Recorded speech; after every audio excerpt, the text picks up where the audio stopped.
Less stressed holiday season. Tips for creating a less stressed holiday season. No matter what you celebrate, the end of the year can be a busy and stressful time. This is Ariel's December foster parent training. So here are some tips and things to remember. First thing is to prioritize. A chaotic holiday season is a choice, not a given. One thing you can do is create a holiday bucket list. Sit down as a family and decide what activities are most important. Remember to include school events like plays, music concerts, or any other pre-planned events, whether that's your church or family activities. Remember, you don't want to overbook yourselves. It's okay to say no. If it isn't on already planned activity, you can say no. I will be including a list of resources for this training, and that does include a list of polite and easy ways to say no when asked to do extra activities. Another thing is keeping a routine. Keeping a routine can help avoid tantrums and meltdowns.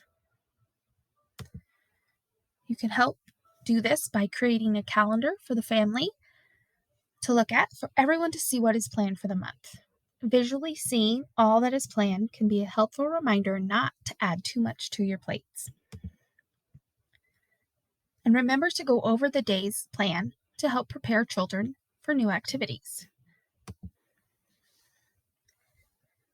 It's also helpful to give reminders that an activity is coming up or ending to help with transitions. This time of the year can be very hectic and overwhelming. And again, sleep is important for everyone. If possible, keep bedtime the same each night. But more importantly, keep bedtime routine the same. This will help children know it's time for bed and help get them to sleep faster. Here's how much sleep is needed by age. It's always a good, helpful reminder. Toddlers, ages 1 to 2, need 11 to 14 hours of sleep in a 24-hour period. This does include napping. Preschool, which is ages 3 to 5, need 10 to 13 hours of sleep in that 24-hour period. School age, which is ages 6 through 12 years, need 9 to 12 hours of sleep in that 24-hour period. Teenagers, ages 13 to 18 years, need 8 to 10 hours in 24-hour period. And adults, to help avoid those stressful situations and help deal with those stressful situations, ages 18 and up need 7 or more hours of sleep per night. And I know it can be a task for a lot of people to get this much, but it's important, especially when dealing with such busy schedules. Decorating. Here are some tips to help with this holiday tradition. Remember, everyone loves a beautiful winter wonderland, especially little hands or children that aren't used to all the decorations. This can be very new to a lot of children. So, if something is fragile or irreplaceable, like your great-great-great-grandmother's cookie plate, don't risk leaving it out where it can be broken. Even older children that should know better can be tempted to touch things, so it's best to put these things up and out of reach. Another stressor is holiday shopping. Whether stopping at the store for one quick item or planning an all-day shopping spree, going into a store at this time of year can be a huge task that a lot of us dread. But preparing for a shopping trip can save a lot of tears for both you and the children. For little ones, try bringing a toy that can distract them and keep them busy while you shop, whether that's sitting in the grocery cart or their stroller. And keep and create a list before going shopping. You can have older kids help you find and mark items off of your list. This will keep them engaged and focused. Even if you go unprepared, stores like to put all the best toys and goodies at the perfect child height. So, if your child finds an item they just can't live without, instead of telling them no or trying to sit down and explain to them why they can't get that item this trip, you can try taking a picture on your phone.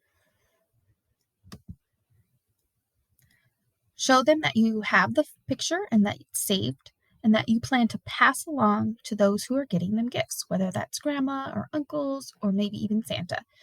It lets them know that you recognize that they want that item and that you will be sharing and not just telling them no and moving on. Traditions. We all have holiday traditions that make this time of year feel extra special, including foster children in your home. So remember, they may have not had the ideal holiday season in the past, and not every memory was always magical, but these memories are theirs, and it's important to acknowledge and accept that. So, if it's appropriate, ask children what their favorite tradition is. Sit down and talk to them about what they've loved to do in the past. And try fitting their tradition or a version of their tradition into your family's tradition to make them feel included. Children in care can have so many new things. They have new rooms, they have new clothes, new schools, and sometimes having things that are the same or just recognizable can make a world of difference. All right, so let's talk about the big guy, Santa. So whether you are choosing to do Santa in your house or not, it's important to remember that it's a very common thing this time of year. Lots of kids and lots of families, regardless of religion or beliefs, do Santa. And remember, children talk to each other and share their experiences at school. So children can get very confused about all the differences from one home to another. And that's whether it's from one foster home to another or friends or a different family member's house.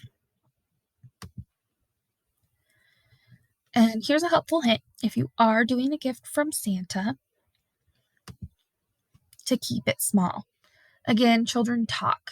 And when they go to school and one child says they got an Xbox from Santa for being so good, it could make other children who maybe can't afford bigger things and they just got a Hot Wheel or another small toy feel like they did something wrong. So we like to do just small gifts from Santa. That way that it's nothing too big and nothing too small, and that everyone knows that they got something from Santa, and that's because they were good. There are also a lot of fun ways that older children can learn about Santa. Letting older children in on the secret can be a fun way to carry on traditions,